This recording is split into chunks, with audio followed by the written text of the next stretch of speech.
Greetings and welcome to PinballHelp. Mike here. Today I am in an unusual place. This is a movie set for a HBO Cinemax thing that they're doing. We've been taking these machines and they're in a scene in the filming. You'll notice there's something unusual about them. It's a Gottlieb King Cool, but it's got a different back glass on it. They do that for intellectual property reasons. Or Gottlieb Big Shot here. There were characters on the thing, and they've covered them up with paint that matches the background color so that you don't see likenesses of people. That's an intellectual property issue. And then they did their own custom back glass.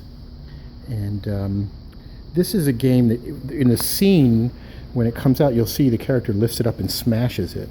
And I consulted with them to try to figure out the best way to pull this off. This game was actually smashed 9 times, and believe it or not, it still works. It's pretty amazing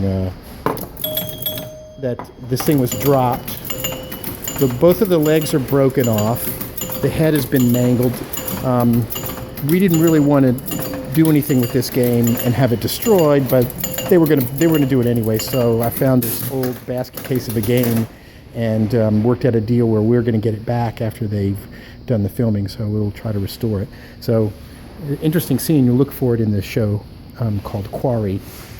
This is a neat setup. This is behind the scenes of like an amusement gaming center, and so you see the play fields everywhere.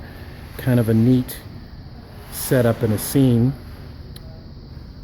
Some pretty cool vintage stuff, and these are my games that were rented, and you may have seen a few of them from previous episodes. So there you go, a little quick video tour of behind the scenes of a film production. So for more, visit pinballhelp.com. Thanks for watching.